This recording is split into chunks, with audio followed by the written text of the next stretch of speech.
Hi friends, welcome to Feel Free to Cook. இன்னைக்கு நம்ம சேனல்ல பார்க்க போற ரெசிபி பன்னீர் பாயாசம். இப்போ வாங்க அதுக்கு தேவையான இன்கிரிடியன்ட்ஸ் என்னன்றதை பார்த்தறலாம். 1 கிளாஸ் பால், பன்னீர் 1/4 கப், சுகர் 3/4 கப். 6 முந்திரி பருப்பு எடுத்து இந்த மாதிரி சின்னதா உடைச்சி வச்சிருக்கேன். ஏலக்காய் தூள் 1 பிஞ்ச், நெய் 2 டீஸ்பூன். இப்போ வாங்க எப்படி பண்றதுன்னு பார்க்கலாம். இப்போ ஒரு பேன்ல பால் ஊத்திருக்கேன். பால் ஒரு கொதி வரணும், அது வரைக்கும் இது இருக்கட்டும். இப்போ பாருங்க, பால் நல்லா கொதிக்க ஆரம்பிச்சிருச்சு. இதை ஒரு மீடியம் ஃப்ளேமில் ஒரு 5 நிமிஷம் இது நல்லா கொதிக்கணும். பால் வந்து நமக்கு கொஞ்சம் திக்காகணும், அது வரைக்கும் இது இருக்கட்டும்.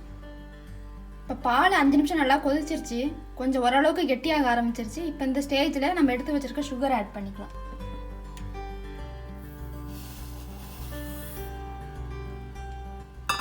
அதோட பன்னீர் ஆட் பண்ணிக்கலாம்.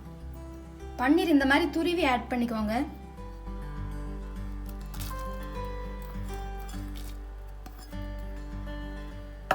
இதை நல்லா மிக்ஸ் பண்ணிக்கலாம்.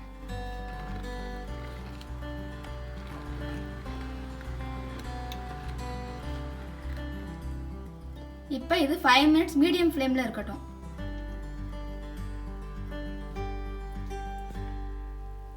பாயாசம் ஒரு பக்கம் கொதிச்சிட்டு இருக்கட்டும். நம்ம முந்திரி பருப்பை நெய்யில் வறுத்து எடுத்துக்கலாம்.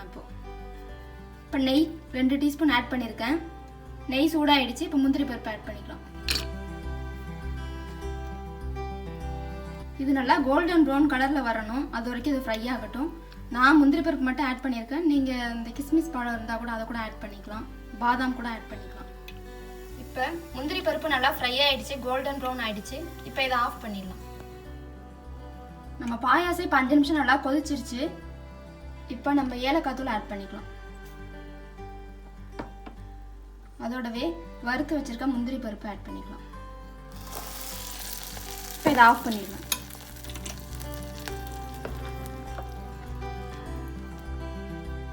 நான் 2 பேர் சாப்பிட்ற அளவுக்கு இந்த பாயாசம் பண்ணியிருக்கேன். நீங்கள் உங்களுக்கு எவ்வளோ வேணுமோ பால், சுகர், பன்னீர் அதுக்கேற்ற மாதிரி ஆட் பண்ணிக்கோங்க. இப்போது நமக்கு டேஸ்டியான பன்னீர் பாயாசம் சூப்பராக ரெடி ஆகிடுச்சு. இது யூஸ்வலாக இருக்க மாதிரி இருக்காது, டிஃப்ரெண்ட் டேஸ்ட்டாக இருக்கும். கண்டிப்பாக நீங்களும் ட்ரை பண்ணி பாருங்கள். ட்ரை பண்ணி பார்த்து உங்களோட கமெண்ட்ஸை ஷேர் பண்ணுங்கள். இந்த வீடியோ உங்களுக்கு பிடிச்சிருந்தால் மறக்காமல் லைக் பண்ணுங்கள், ஷேர் பண்ணுங்கள், கமெண்ட் பண்ணுங்கள், சப்ஸ்கிரைப் பண்ணுங்கள். பக்கத்தில் இருக்க பெல் ஐக்கானும் ப்ரெஸ் பண்ணுங்கள். தேங்க்யூ ஃபார் வாட்சிங்.